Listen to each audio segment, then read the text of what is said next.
Hello नमस्कार, स्वागत है मैथ्स पॉइंट पर। हम कर रहे हैं क्लास 10th की मैथ्स के बोर्ड परीक्षा में आने वाले इंपॉर्टेंट क्वेश्चन सॉल्व कर रहे हैं, जिसमें आज है प्रश्नावली 5 समांतर श्रेणी के जो बोर्ड परीक्षा में आ सकते हैं क्वेश्चन, इंपॉर्टेंट क्वेश्चन वो हल करते हैं।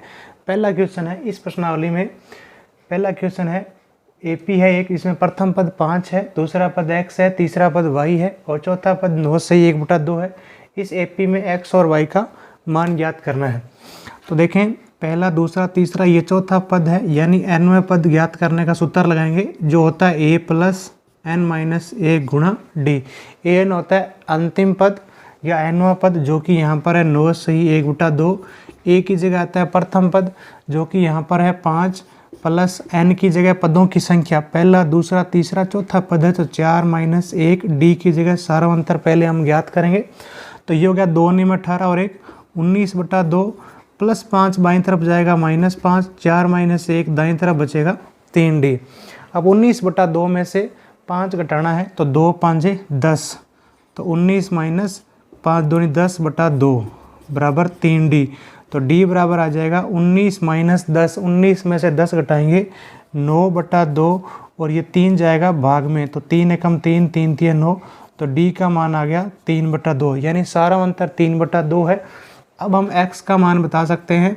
x है दूसरा पद, और दूसरा पद क्या होगा, पहले पद में सारांतर जोड़ेंगे। पहला पद है 5, उसमें सारांतर जोड़ेंगे जो कि है 3/2, तो ये हो गया 2 × 5 = 10 और 3 13/2।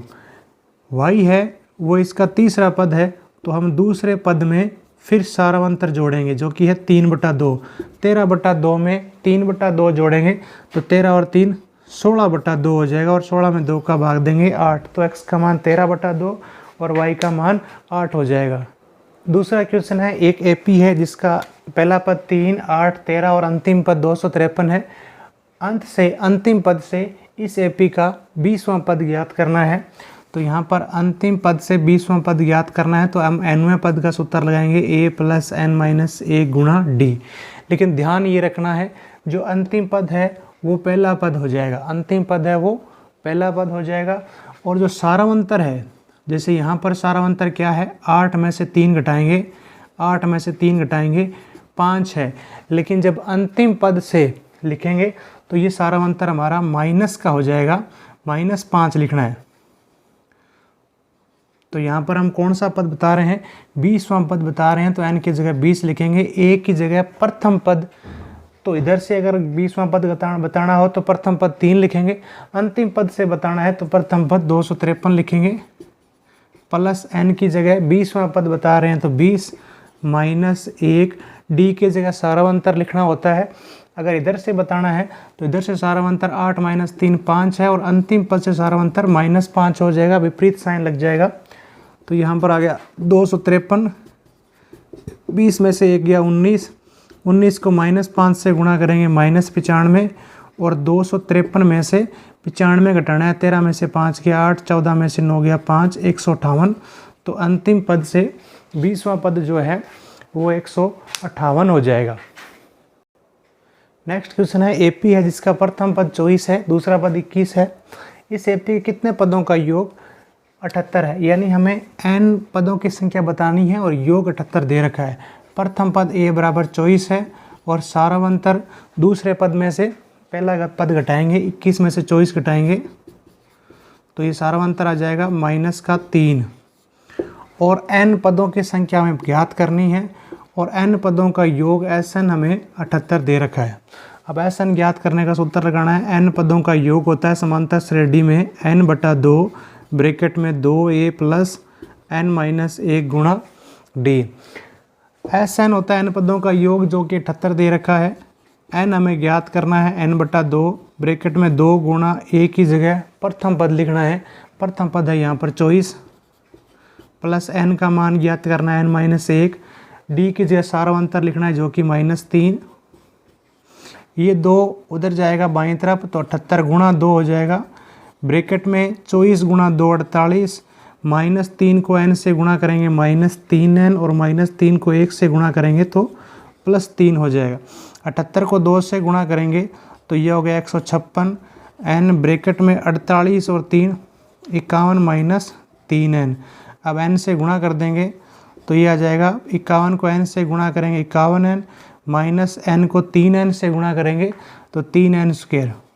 n स्क्वायर वाला पद अगर बाईं तरफ लिखें तो माइनस 3n स्क्वायर उधर जा करके प्लस का 3n स्क्वायर हो जाएगा, प्लस 51 बाईं तरफ जाएगा माइनस 51 हो जाएगा और प्लस का 156 बराबर 0। अब सब में 3 का भाग जा रहा है, अगर हम 3 का भाग दें तो हमारे पास द्विघात समीकरण बन जाएगी और वो द्विघात समीकरण क्या होगी, n स्क्वायर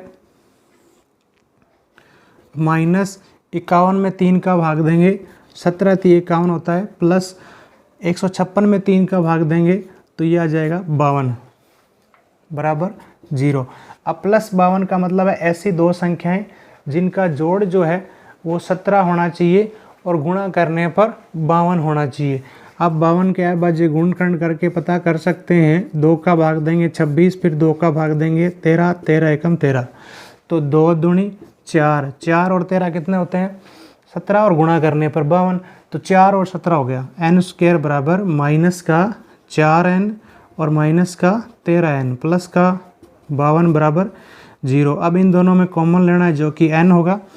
n स्क्वायर में n का भाग देंगे n, माइनस 4n में n का भाग देंगे 4, माइनस 13 आगे कॉमन लेंगे तो माइनस 13 का भाग देने पर n बचेगा, प्लस में माइनस कॉमन ले लिया माइनस 52 में 13 का भाग दिया 4। अब टोटल जो कॉमन है वो n माइनस 4 है, बचेगा n माइनस 13 बराबर 0। तो n माइनस 4 बराबर 0 लिखें तो n का मान आ गया 4, यानी 4 पदों का योग 78 है। और n माइनस 13 बराबर 0 लिखें तो n बराबर आ जाएगा 13, तो यानी 13 पदों का योग भी 78 होगा और 4 पदों का योग भी 78 होगा। चौथा क्वेश्चन है, प्रथम 10 प्राकृत संख्याओं का योग ज्ञात करना है। तो प्रथम n संख्याओं का जो योग होता है उसका सूत्र है n गुणा n प्लस 1/2। 1 से लेकर के n प्राकृत संख्याओं का योग ज्ञात करने का सूत्र है n गुणा n प्लस 1/2। अब यहाँ पर 10 है तो n की जगह 10 आ जाएगा, 10 ब्रैकेट में n की जगह 10, 10 प्लस 1/2। तो 10 प्राकृत संख्याओं का योग यहाँ पर आ जाएगा 10 और 1 11/2। 2 एकम 2, 10 में 2 का भाग देंगे 5, तो 10 प्राकृत संख्याओं का योग आ गया 11 5 55। तो प्रथम 10 प्राकृत संख्याओं का योग 55। पांचवा क्वेश्चन है, एपी का nवां पद अगर an बराबर 3n प्लस 4n हो तो 10 इस एपी का सारांतर ज्ञात करना है और साथ ही इस एपी के प्रथम 10 पदों का योग भी ज्ञात करना है। तो हमें एपी का nवां पद दिया हुआ है, n की जगह 1 लिखेंगे तो हमें पहला पद मिलेगा, तो a1 3 प्लस 4 गुणा n की जगह 1 लिखेंगे तो 4 एकम 4 और 3, a1 आ गया 4 और 3 7, यानी एपी का प्रथम पद 7 है। ऐसे ही n की जगह 2 लिखेंगे तो दूसरा पद मिल जाएगा और दूसरा पद मिलते ही हमें एपी समझ में आ जाएगी। 3 प्लस 4 गुणा n की जगह 2 लिखेंगे तो 4 दूनी 8 और 3 11, तो इस एपी का दूसरा पद 11 है। अब हमें सारांतर समझ में आ जाता है। सारांतर होता है दूसरे पद में से पहला पद घटाना। दूसरा पद 11 है माइनस पहला पद 7 है, तो सारांतर हमें प्राप्त हो गया 4। अब हमें 10 पदों का योग ज्ञात करना है। तो n पदों का योग का सूत्र होता है Sn बराबर n/2 ब्रैकेट में 2a प्लस n माइनस 1 गुणा d। इस सूत्र से 10 पदों का योग ज्ञात कर लेंगे। n की जगह 10, क्योंकि 10 पदों का योग कर रहे हैं। a की जगह प्रथम पद जो कि हमें मिल गया 7 प्लस n की जगह 10 माइनस 1 और सारांतर d है 4। 10 में से 1 घटाएंगे 9 और 9 को गुणा करेंगे 4 से और 7 को 2 से गुणा करेंगे 7 दूनी 14 और 10 में 2 का भाग देंगे 5। तो 10 पदों का योग हमें मिलेगा 5 ब्रैकेट में 14 प्लस 9 चौके 36। 36 में 14 जोड़ेंगे 50 और 50 को 5 से गुणा करेंगे तो 250, यानी इस एपी के 10 पदों का योग जो है वो 250 होगा। इस प्रश्नावली का अगला प्रश्न बहुत ही इम्पोर्टेंट, 3 अंकों वाली कितनी संख्याएं 7 से विभाज्य है। तो हम जानते हैं कि 3 अंकों वाली संख्या सबसे छोटी संख्या 100 है और 3 अंकों की सबसे बड़ी संख्या 999 है। इसके बीच में ऐसी कितनी संख्याएं हैं जो 7 से विभाज्य है, मतलब जिसमें 7 का भाग पूरा जाता हो। 100 में 7 का भाग नहीं जाता। 101 में आप 100 में 7 का भाग कर लें तो पता चल जाएगा कि कौन सी वो संख्या होगी जिसमें 7 का भाग जाएगा। अब देखें यहाँ पर हो गया 30। अगर यहाँ पर 30 की बजाय 5 होता यानी 35 होता तो 100 का 7 का भाग जाता और 5 होने के लिए यहाँ 5 चाहिए था। यानी 3 अंकों की वो सबसे छोटी संख्या जिसमें 7 का भाग जाएगा वो 105 है। अब अगली संख्या जिसमें 3 का भाग 7 का भाग पूरा जाए वो हम 7 जोड़ देंगे तो वो अगली संख्या 5 और 7 112 होगी जिसमें 7 का भाग जाएगा। अगली संख्या फिर 7 जोड़ देंगे 119 आएगी। ऐसे करते करते लास्ट वो 3 अंकों की सबसे बड़ी संख्या कौन सी होगी जिसमें 7 का भाग जाएगा। हम 999 में 7 का भाग करेंगे तो हमें पता चलेगा 7 चौके 28, 19 बच गया। अगर यहाँ पर 7 दूनी 14 होता, 7 दूनी 14 होता तो भाग पूरा जाता। 14 का मतलब यहाँ 4 होता। तो यानी 3 अंकों की वो सबसे बड़ी संख्या जो लास्ट है जिसमें 7 का भाग जाएगा वो 994 है। तो ये एपी स्पष्ट हो गई है। इस एपी का प्रथम पद 105 है और सारावंतर 112 में से 105 घटाएंगे तो हमें 7 मिलेगा। कितनी संख्याएं हैं, पदों की संख्या ज्ञात करनी है और ये जो है अंतिम पद है 994 an। तो अब हमें an ज्ञात करने का सूत्र लगाना है। an बराबर होता है a प्लस n-1 गुणा d। an होता है अंतिम पद जो कि है 994 बराबर a होता है प्रथम पद जो कि है 105। n हमें ज्ञात करना है और d यहाँ पर 7 है।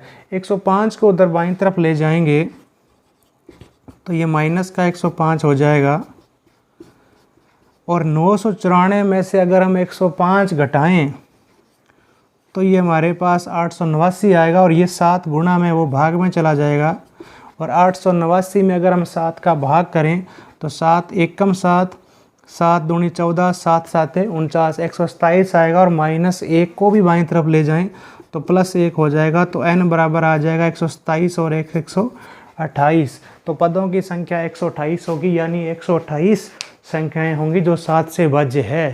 अगला क्वेश्चन है एपी का 31वां पद ज्ञात करना है जिसका 11वां पद 38 है और 16वां पद 73 है। 11वां पद है तो a11 बराबर 38 और हमें दिया हुआ है 16वां पद तो लिखेंगे a16 बराबर 73।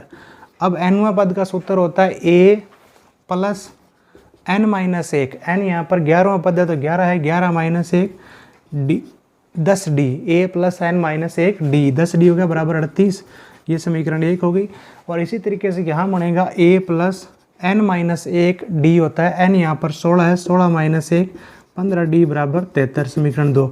अब समीकरण 1 में से समीकरण 2 घटा देंगे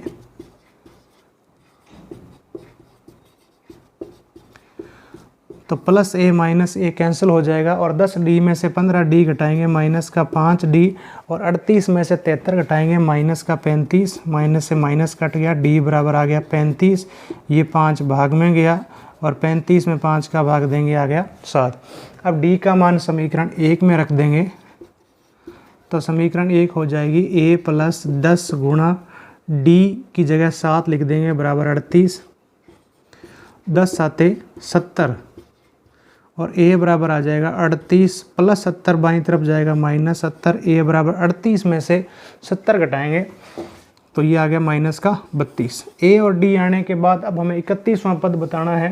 तो 31वां पद क्या होगा, an बराबर a प्लस n-1 गुणा d, ये सूत्र होता है। और 31वां पद ज्ञात करना है तो n की जगह 31 लिखना है, a की जगह प्रथम पद लिखना है जो कि -32 आ चुका है, n की जगह 31 - 1 और d की जगह सारा अंतर 7। 31 में से 1 घटाएंगे 30, 30 को 7 से गुणा करेंगे 210 और 210 में से 32 घटाएंगे क्योंकि 210 - 32 है।